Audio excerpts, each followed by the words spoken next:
week. We're doing good now. That's moving. Right. Yeah, that's right. And we've got the scene switcher back. So it's like one thing. Although today we're doing things a little bit differently too. We're going to talk about stress today. We are. That's going to be the main category, I guess, that we're going to focus on. Okay. Tell me, what is stress exactly? Well, it is. It's your response. So it's your response to something that is either blocking your progression, or it can actually be something that challenges you. It's really anything that is in the way of getting your final outcome. Okay, now stressors. Okay, your stress is really the response. Stressors are the things. Now, stressors can be anything, right? It can be school, it can be your kids, it could be your health, it could be traffic, it can be anything. It also can be just daily hassles, doing the laundry, washing your face, brushing your teeth. Okay, these are all considered to be stressors. Okay. But the way you respond to it, now that's what we really consider to be stress. Okay, so when we look at stress in this way, we're really looking at what we more study in health psychology. Okay, health psychology is really looking at how your mental health and your brain and things that are going on there affect you physically. And right now, health psychology is really, they have to focus on stress, because if you ask people, they will tell you they're stressed. Aaron, do you feel stressed? And that's the thing. And people more often would say yes than no. So that's really what they look at. So people by and large believe that what they're dealing with is almost always stress. Like they're always under stress, or they feel stressed. Absolutely. In some way or another. Mm-hmm. And it really is, when it comes to stress though, it depends on your response to it. I would say that everything is possible stressor. That's what it is. That's what the name of the game is. That's how it works. However, your response to it is really how much that affects your body physically. And that's really what we look at and we want to work on, is your response to stress. So we always talk about the idea of coping. Okay. When I ask people about coping, right, we have many different ways in which people say they cope. So I have a good question for you. How would you cope with something, a stressor that you're really stressed today? How do you cope? How do I cope? Yes. Well, I mean, it depends, I guess, on what the stressor is. Okay, you get to choose. You get to choose today what you're stressed about and how you would cope with it. Okay. You know me, I'm never stressed. I know. I'm never stressed. I don't know. What is a stressor? I think probably needing to fit everything in, being a dad, and feel confident that I'm doing everything that I need to be doing to be a responsible, good, loving, and I guess accountable dad. Okay. You know, that would be a stressor to making sure that, and while doing that, also being a good husband. Sure. Okay. So how do you deal with that? I just sit alone in the dark. I'm just kidding. I think that I just try to get as much done as I possibly can. I don't know if that's really dealing with it, or if it's just moving it from one day to the next. But then again, if everybody always feels stressed, I mean, what can you do to mitigate? Sure. I guess would be a good example. Well, the idea here is a lot of times when we talk about coping, a lot of people are doing things that they think are coping, and it's really just making you feel better. Okay, coping is not about feeling better. Cope is dealing with the stressor. So I hear a lot of times that people are stressed about school. So I'll ask them, like, okay, so what do you do to cope with your stress? And they'll say, I go work out. Okay. Well, that's not really coping with school. Okay. It is a self-care, which is really good. I have no problems with self-care. However, if you are dealing with school and you have too much to do, then how is saying, okay, well, I have all this stuff to do, I'm going to go work out. Right? How is that helping? It's really what we consider to be avoidant coping. Okay, not that it's not healthy for your body and it's not good. It is to kind of relieve some of the different feelings that come up with stress. It is not necessarily a coping strategy.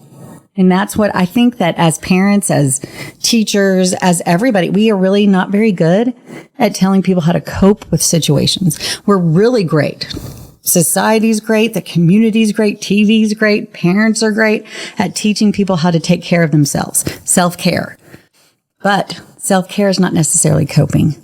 Okay. And that's one of the biggest issues. And I talk to all of my students about it is, yeah, you're doing great at self-care, journaling, listening to music, finding hobbies, working out, doing yoga, meditation. Fantastic. But that's not coping, because the definition of coping is dealing with the stressor. Okay. If the stressor is you have lots of stuff on your plate that you want to check off and be like, yes, I'm doing that. Yes, I'm doing that. Okay. First of all, for you, what I would tell you to do is you'd have to measure. Right? How would you measure if you're being a good dad? If I'm there. I mean, it's kind of like asking somebody to prove to you that they love you. It's not really something that you can prove in that way. It's like I think it's a long-term investment, but I mean, you have that problem with every investment. And I would argue it's the same way, being able to find a metric for success. Being a dad, it really is, or a mom, or I guess being good at anything takes time, and it takes enough time that you can look at, I guess, what we would call like longitudinal data, right? And kind of going, okay, well, I did okay. And the only way to really perceive that, if you're trying to do it, I guess, in terms of data, it's not really a data thing. It's really not. It's you want quality. You want that to be absolutely. And obviously you want them to be. What's the word?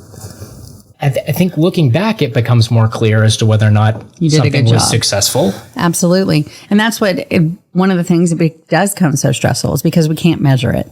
What is the measure? Did I do a good job? I don't know. Okay. When we don't know things, we can't control things. We can't measure it. We can't check it off. It does make it harder to deal with the stressor, to cope with it, because I don't know. I don't know if I did a good job. Okay. But that's the idea, is when we also look at stress, we also have to look at it a different way. Okay. I personally am very, very competitive. So I always look at things as a challenge. So even if it's something and people have all these things to give me, I don't look at oh my God, I'm like, what am I going to do? Instead, I'm like, watch this. Yeah. I'm about to take each thing down and get it done, because that's just what I am. And that does help me deal with stress a lot better, because it's not like, oh my gosh, it's overwhelming and I have all this stuff to do. Instead, I'm very, my thing is I have to do a to-do list. And I actually have some sort of pleasure when I actually check it off or mark it out that I've done it. Okay, if I don't make that to-do list, then I'm kind of all over the place. I'll do one thing and then do another thing and then all of a sudden I realize, oh my God, I have done nothing that I was supposed to do that should have been on my to-do list. Okay, so every morning I come in and I have these little sticky, and I'll just start running down. Okay, today I need to do this, this, this, and this. And then I have other stuff that I know I won't get done today, but at least I can start it. And then I just mark it off. And it feels so good when I can finally get that piece of paper and just and throw it away. Right. So it's like this accomplishment thing. Do you recycle the paper though? I mean, you say you threw it. No. Is that stressful? Not for me. Yeah. And then that's the thing, is sure. It does. And that's where stress comes from. It's your perception of something.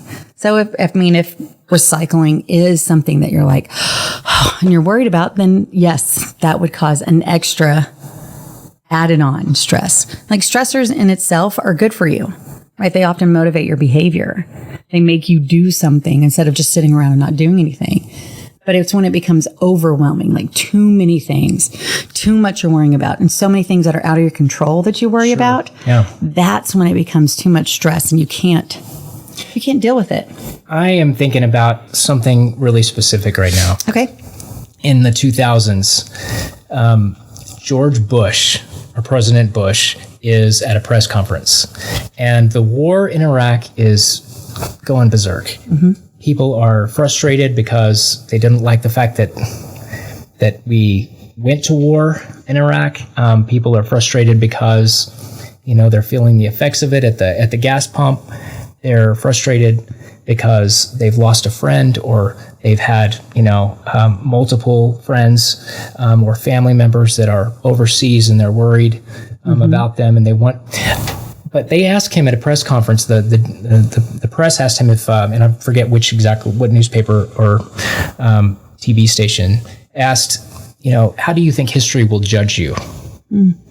and George Bush, being George Bush, came back with a George Bushism. Yeah. He said, in history, we'll all be dead. I got such a kick out of that. He's right.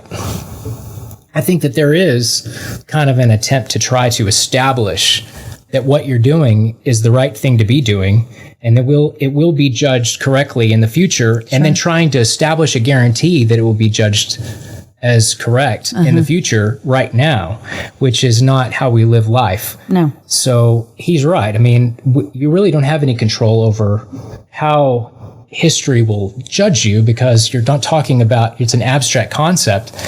And while, you might have a President McKinley who goes fairly maybe forgotten in some ways from many other, and maybe seems not as powerful as a president as somebody like a Ronald Reagan or an FDR or a Truman, isn't seen in the same light, maybe with the same circumstances that they're dealing with, but instead maybe is their time just hasn't come yet.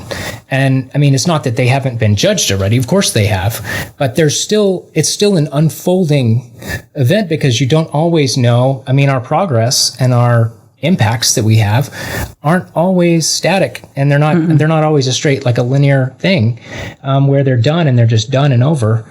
And another example of that, I think, would probably be somebody like Robert Kennedy, or anybody. It doesn't have to be a famous person or a famous statesman. Anybody is like this. And so, I think that's probably a good example of how, people also look at, like you were talking about, competition.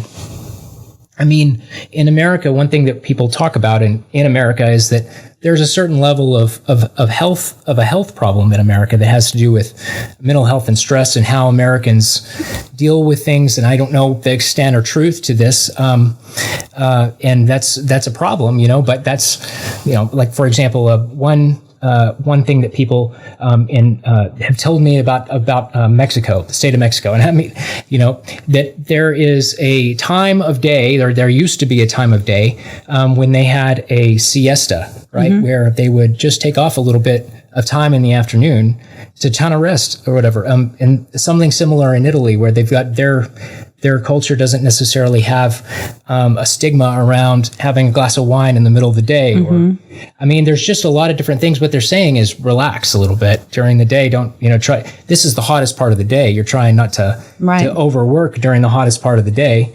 And I think my understanding was we used to have something like that in America back in the early days, like pre-revolutionary war stuff, where people would work during part of the night even. Yeah. Because it was cooler outside, and it was a good time to work. But in the middle of the afternoon, when it's so hot, I mean, that's just not the best time in the world to be working. I mean, it was probably just another way for them to cope and deal with the problems that they were dealing with at the time, which was largely, probably heavily manual labor driven and lots of outside work.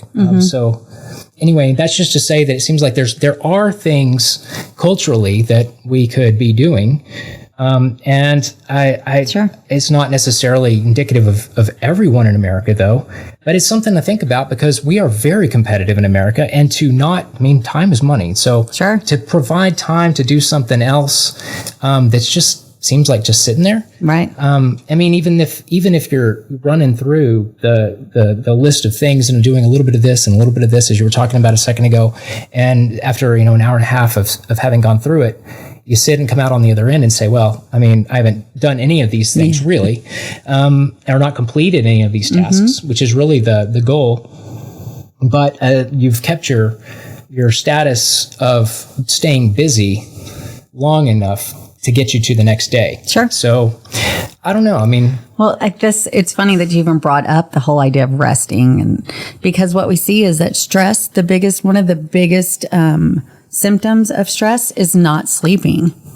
So, and then not sleeping is also one of the biggest causes of stress. So it's like it's a big, huge snowball that can keep going. So I always joke in my class, and I said, you know what, we should make all of you have a time where you just take a nap, where you have to take a nap, just an hour a day. Just 1 hour you take a nap, because it's time for you to, just shut down. and then restart back up. And I don't know if that would get rid of stress, but it would just kind of help with the idea that sometimes not sleeping causes stress. And just having that one more hour of sleep may help. I don't know if it does. Right. I think it makes a lot of sense, but we're definitely this culture of go, go, go, go, go, go, go. And if you're sitting, then you're lazy. Right. Like the commercial I saw the other day was Lazy Boys. Have you seen that one? They're like, we the people. Like the recliner? Yeah. And they're like, we the people, the parents of the world reserve the right to be lazy. And it's like, we're going to sit down and, and it was like, okay, but why do we make it like it's a bad thing to just get that rest for a minute, to just sit for a minute? And maybe that is where we do get some of that stress relief. Now, and this is where we could also cope, because I always talk about also when we're looking at stress, a lot of times if we don't talk to other people and kind of get some input, we can make that stress even worse. Like things that are happening to you, right? This idea that all these stressors, like, oh my gosh, this happened and it's in your head and you're like, oh my God, what am I going to do? But if I sit down and talk to you about it, all of a sudden, you may, hey, I can do this and help you. And you're like, oh, right. One of those less stress. And all of a sudden you're not as stressed anymore. So actually talking to somebody actually is a good way to cope with some of the things, because it actually gives you a time to figure something out, to make a plan, and to maybe even get help. Help is not a bad thing. And that's another thing we have a stigma towards. And that's why a lot of times people are stressed. Right. By help, you mean like assistance? Yeah. So even if it's like you saying, oh, you know what?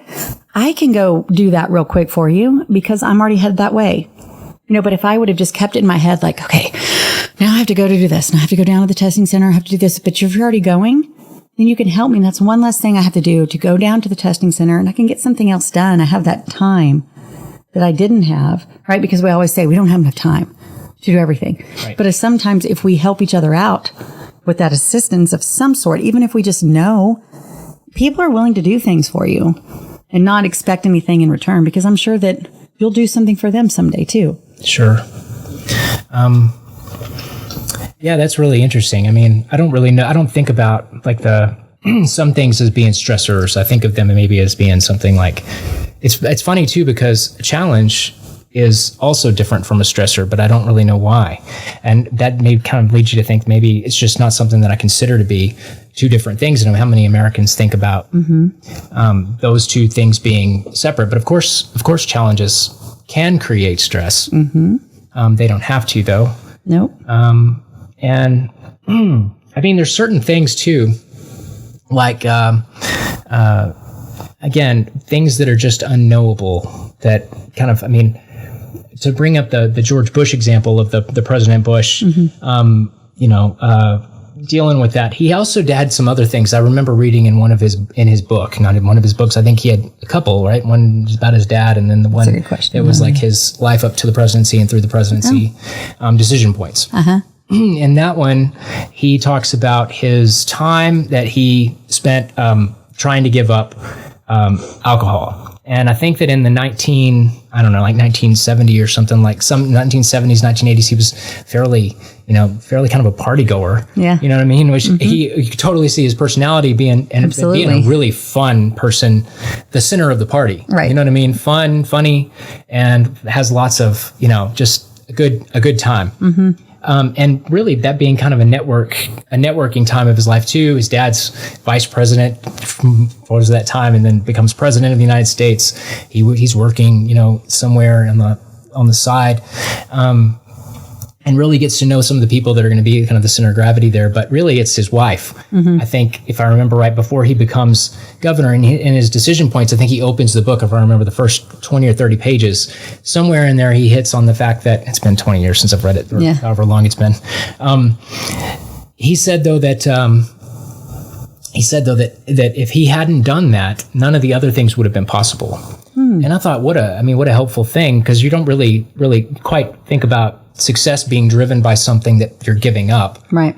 In the present. And I think that's also pertinent to it as well, as figuring out what you can cut out. Maybe that's what you're saying with seeking like assistance. Absolutely. And not only that, you do need to prioritize, right? Find out the thing that's most important to you. Like, why are you here? What are you wanting to do? right? And then all of a sudden, the other stuff that you're worried about or involved in, or, like, oh gosh, I have to look like this, or, oh, I have to do, well, do you? Is that part of the steps to get you to your end goal, your priority? And if it's not, stop stressing about it. Okay. And that's really huge. It's almost like you're cutting away, you're slimming the fat. That's what it is you're getting rid of all the stuff that it's not going to get you to your goal. If it's not going to get you there, then why are you wasting your time on it? And that's really what I talk about in my classes. You just need to prioritize what you're doing. Okay. And the truth is, it's really kind of a scary, but it's also very refreshing. Okay. Because when we look at stress and everybody says what stresses them out and why, the truth is you're the one who causes the stress. The way that you perceive it, the way that you look at it, or don't deal with it causes the stress. So you're in charge completely. You're in charge of the way you feel. You're in charge of the stress that you feel. You're in charge of different things. Now, I understand that unexpected things show up. However, if you prepared, if you've planned, if you have things, even if those unknowing things come up and you have a support system, you're going to be okay because you've already planned ahead for different things to happen. That doesn't mean that you need to be like super planner of like, okay, if this and this and this, because then that in itself can be stressful, thinking of all things that could happen. Okay, but having a plan that if something does happen that interrupts your schedule or your plan, then, and you have support, then all of a sudden it's not as big of a deal to get through it. Okay, because you can. And that's what's really, I think it's personally, I think it sounds great because now I don't have to worry about the things that I can't control. Right. I don't have to worry about somebody else's happiness. I can't control that. I can only control the way that I act and the way that I am happy. Now, if somebody's not happy with me, if they are an important part of my life, okay, I'll go out and I'll stress and I'll try to figure out how to fix it. But if it's somebody that just doesn't like me because of whatever, because they see me on a podcast and they're like, ooh, I don't like anything she says. You know what? I'm sorry. Like there's nothing I can do about it. So I really can't stress about that because you're in charge of your own feelings. I'm not in charge of that. And that's what one huge thing I think is the idea of understanding your own autonomy and what you can control. And therefore it just makes it a lot easier because I can't control everything else, but I can control me and my responses. And it comes down to stress. Do you think that our culture lends itself to only focusing on the stress, or do we have things that we're naturally doing here that play and help out with that? For example, like we were talking about competition a second ago and how that might play into like some of the negative stuff, but competition also kind of being a helpful measure as well, because it is something that in the moment, at least there's a metric of some type of success, whether or not it's the right kind or not. I mean, I guess you want to win the game, obviously, but maybe it's not all about how you win the game and how you played. But if you're not playing to the level of quality that you're supposed to be playing, then shouldn't you have won? Right. I mean, it folds into itself like the personality. We were talking about personality disorders. Yeah. Like how much of a disorder could it be if it's the judgment of it that's making it the disorder, and yet that's important, obviously. So anyway. So then we can label it. Right. So then we can know what's going on. Yeah, I agree with this whole competition thing. But see, even in that, right? So I did play sports my whole entire life. I'm all the way into college, and now I still try to play, but I'm so broken I shouldn't do it anymore. But I do. But the idea is, yeah, like even if you play and you win, but you don't play to the level that you know you can play at, it can still be disappointing. But I won the game, and that should be the metrics we're looking at, but not, I didn't do. Right. The team won, so I'm happy the team won. But I know, like, I'm not happy with what I did. And so that can be a part of it too. Can it become a stressor? Sure. But it also could just be a motivating stressor. Right? We do also have this idea of performance and time. And like there is a certain point where you have too much stress that it's no longer a motivator and actually you start to shut down. Right? And that's when we see the issues. That's where we see people who are overwhelmed. But we can also see stress as a motivator that makes you actually perform better. Right? You have to have a little bit of stress. So you're like, okay, I need to get this done now. And so it just depends on the individual and how they perceive and how they handle those situations. Sure. So I would say that, yes, some people do work better under pressure. And that is the idea of stress. So sometimes it works better. So putting things, I mean, I guess that makes sense too. Like in a negotiation, you want to kind of have a pressure cooker element to it, right? I mean, because if people feel like it's a relaxing circumstance enough, maybe there's not enough pressure to get anything done. Right.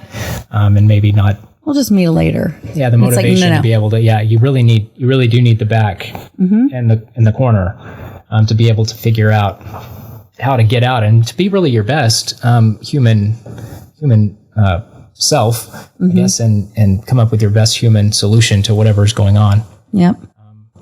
And I think that American culture is pretty permissive about giving people those options. Right. And frankly, I mean, I don't know what it's like to live in another country, but it seems like there's and yet at the same time there's admittedly, I think there's probably some other avenues there. Like, for example, the desire, maybe that I think that comes from maybe some type of a connection to like a religion, maybe, or something else. And of course, America being, I mean, I think also kind of in some ways it's a helpful thing that American tradition offers. Our moral tradition, right? Okay. Mm-hmm. But it can also be a hindrance too. On one hand, like obviously we need to do that, and obviously there's our culture or our legal culture and our history brings us to that point where we have specific things that we care about and see as being central to the American way of life. Private property, for example. Sure. The very idea that you can own something and that it's illegal for somebody to just, unlawfully take it and seize it for themselves and steal it is a massive thing. It doesn't belong to all of the country, although the country may be protecting it. It's an idea that it's protecting. It's a notion of human truth, and it's protecting the truth. So that's helpful, right? Yeah. I mean, that's not all judgment, but it does prepare, a certain other, like a religious component that I think is developed around it as well. And I'm not talking about just like materialism or anything else, but a whole other, angle that, maybe was being asked about in that moment, because people are already talking about, in the 2000s, they're already talking about how history will judge. So, is it history that you're worried about, or is it the future that you're worried about? And I think, again, to make that point about the press, and George Bush, his response, in history we'll all be dead, like you really don't have much control over the future, right? Except what you're doing day to day, which is going to definitely impact that stuff. And we have a conversation about that in education. Yeah. We talk about it in a different way right now as to how we can best utilize the tools and resources that we have available to teach and instruct and to assess, and what, and also not putting too much stock in it, because just because it's an older way doesn't mean it's a worse way. Right. And so that may be another aspect to it. Like, just because, again, if America is in Iraq in 2003, there's a lot of different reasons for people to be upset about it. Sure. And not just Americans, but there's a lot of pressures also being inserted by all these institutions outside of America that are creating, all kinds of, we don't have any control over that either. No.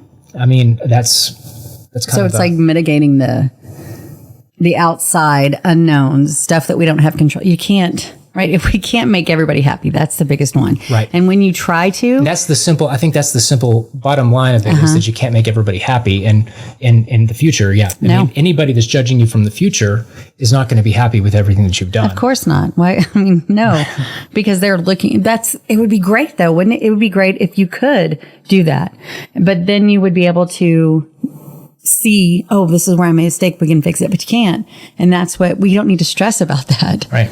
Like but we do. There's a lot of people who do. There's, I think there's like percentages, and there's a large percent of people who are constantly worried about the future. Like they're worried about the future, and their stress levels about the future are what cause them to have physical ailments now because of what's going on. It's like, I mean, there's only so much you can do about the future. Right. So what you need to worry about is the stuff that you can control. And that's what would allow you not to be so stressed, because if once you realize, even though, yes, I want the future to be fantastic because I have 3 kids and I want them to have kids and I want to have my grandkids have a great future. But I mean, what I'm doing right now is the only thing I can control. And what happens in the future, I can't control it. And do I want the best? Yes. But I'm going to worry about the stuff that I can handle now instead of sitting around and thinking about the future. Or what about thinking about the past? Thinking about you can't. How do you change that? You can't change it. Exactly. That's kind of like there's a certain level of comfort also in trying to, I guess, process the past at the same time you're processing the present, because it's a guide. And maybe that's, I think, where conservatives come from in the ideological spectrum. At least try to conserve. They're looking back at the past as a tool for understanding the present. Not that liberals or progressives don't do that, but the whole definition, right, is in the word progression is that you believe there is such a thing as progress. And so when I know that in our classes, one of the questions that I have, it sounds like an instigating question. It's not an instigating question. It's just asking students to think about what it is that they mean by making progress. We don't want to go backwards. Right. We want to continue moving forwards. We want to be on the right side of history. Things like that. And those are all really important things. I'd say those are extremely great goals. Sure. Don't want to go backwards. You don't want to be on the wrong side of history. You want to make sure that you're making the right decisions, the very best decisions possible, with the very best information. And yet, there's still some type of a disconnect somewhere. What they're prioritizing regarding the level of, I guess, interest in the past, because it's not really, again, it's not. The past doesn't belong to conservatives, and it doesn't belong to progressive liberals or liberals, or Democrats or Republicans or anybody else. But it seems to be driving most of the conversation. For example, the conversation about the Constitution, which a couple of days ago there was in the Oval Office, there's a meeting that takes place with Elon Musk and Trump and by the way, I think Elon's his 4-year-old boy or 5. Yeah, he had his hands in his ears. He's picking his nose. And it's hysterical, and it's true. It's hysterical, but there's a level of satisfaction that you get from the president, kind of sitting at the Resolute desk, looking resolute, and looking at this 4-year-old and kind of cracking up at him. Yeah. In the middle of a press conference about finding, finding corruption in government and things of that nature. There's something very innocent about that has to do some ways with time. Sure, it does.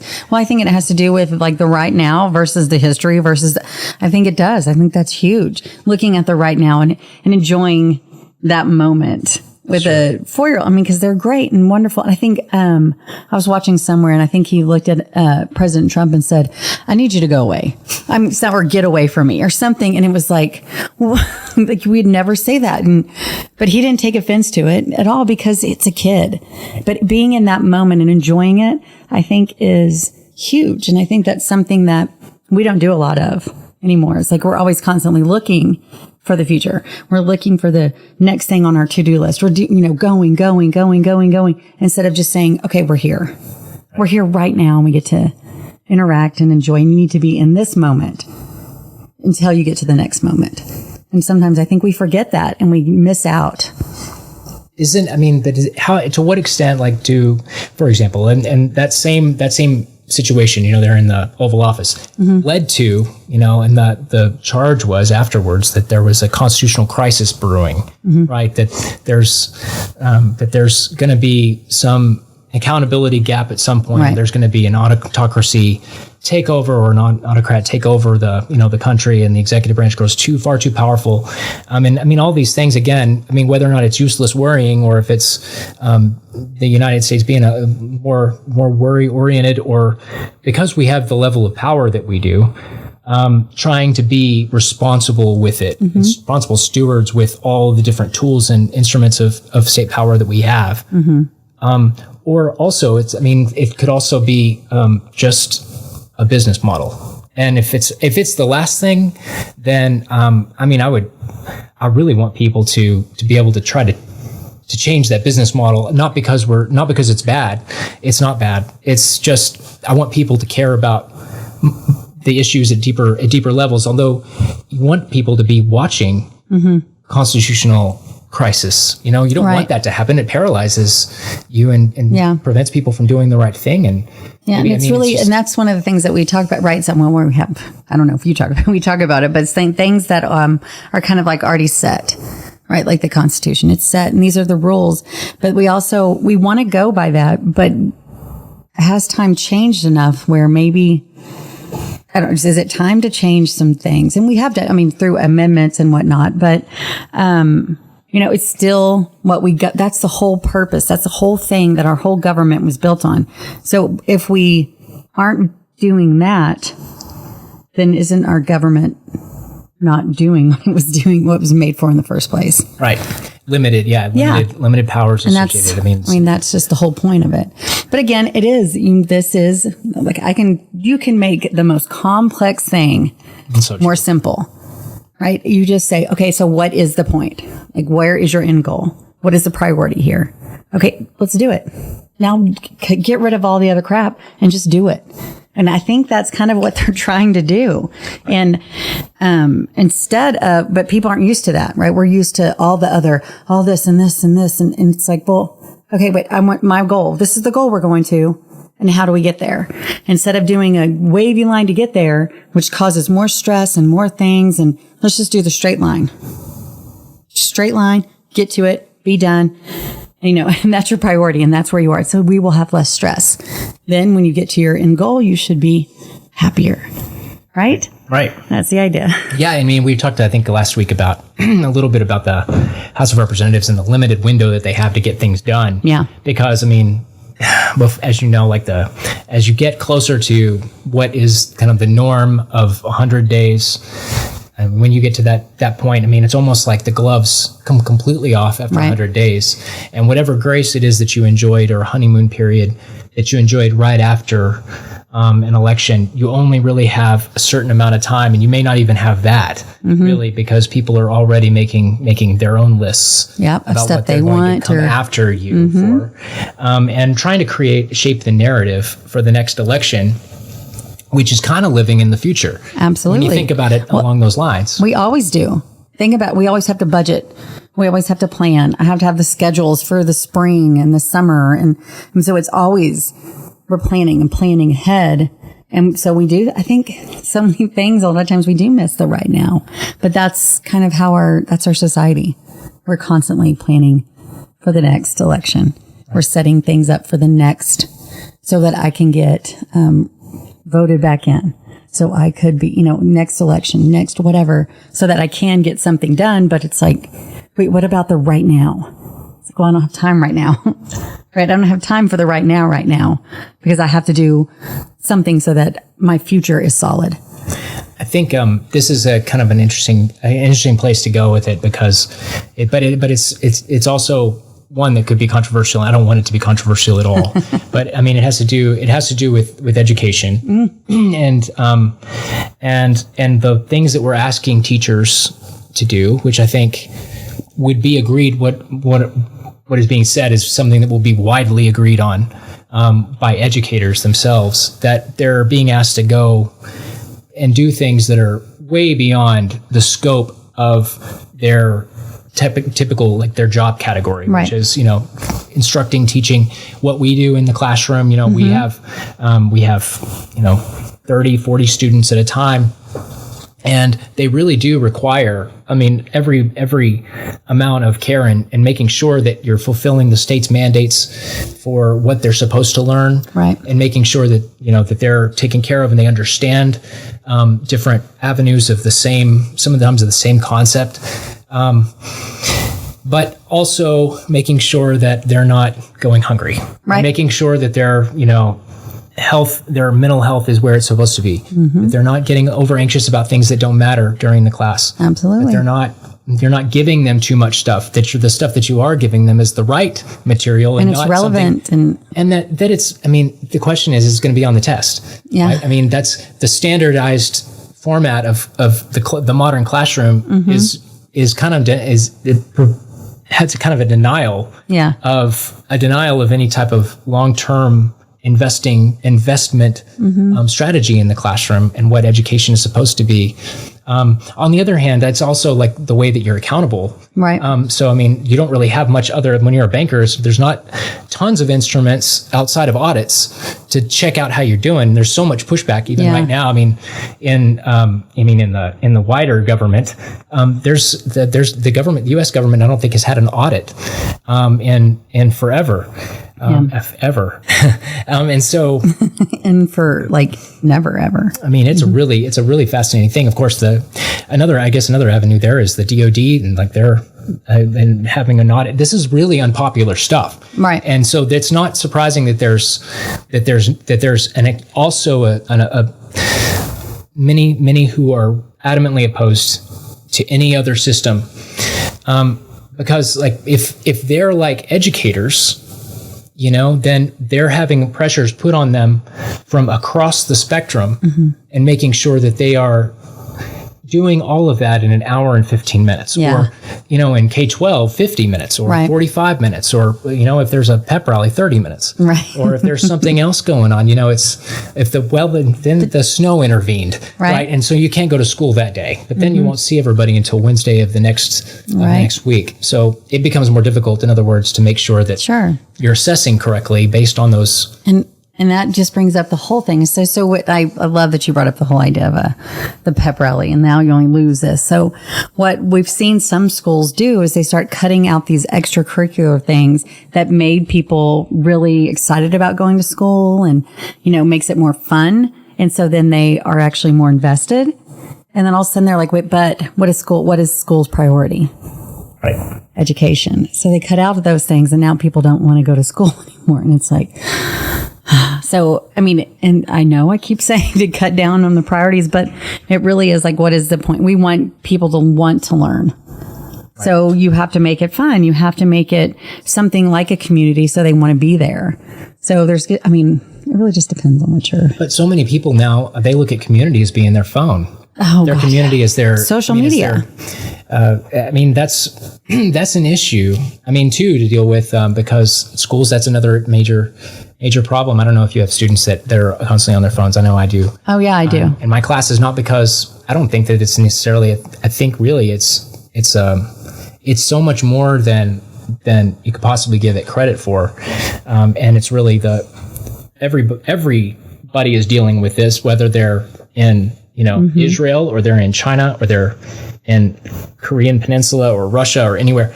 Everybody's dealing with these problems and how to to make sure that their focus stays true. Right. And that they are focused on being responsible and accountable and maintaining the systems that have been created in the past, that they are good fiduciary.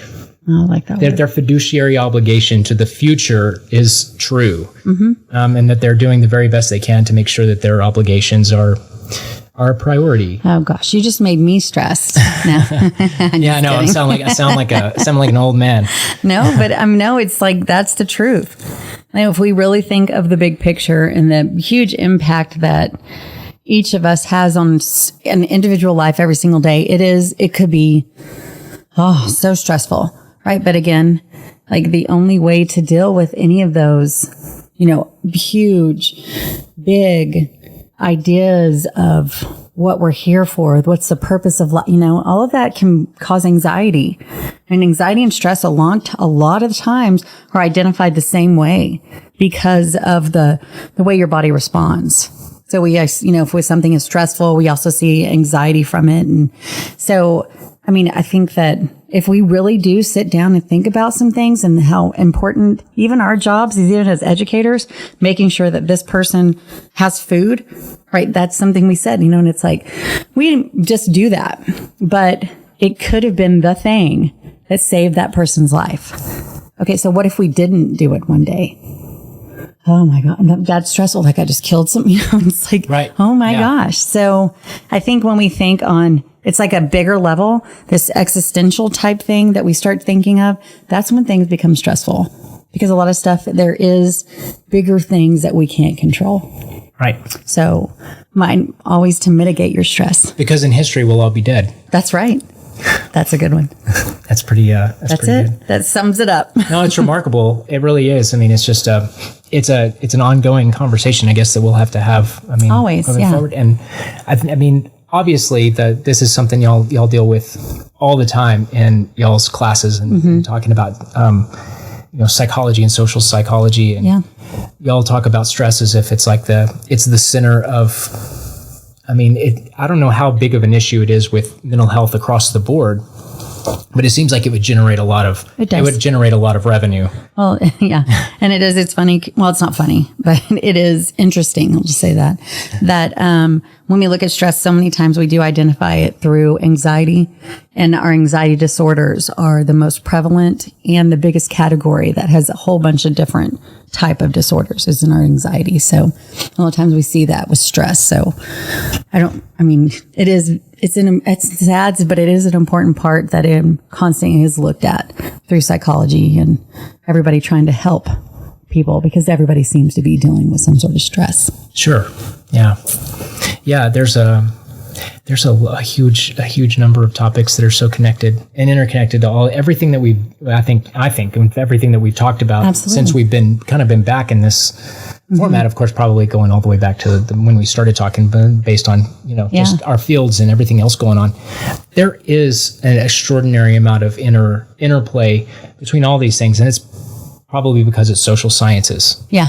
That's exactly right. Like, it's not a class. We are really invested and interested in human beings. Yes. At the end of the day, it's really more. It doesn't get more simple than that. We care about learning how to do things better.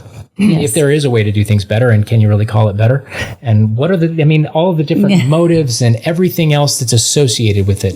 We want to be the very best that we can, which is, I think, again, not to go back to this point, but kind of fulfilling a mandate, like an historical mandate that's meant to be, hey, you want to do everything that you can to bring value in the present. And that requires a whole bunch of different things. Yeah.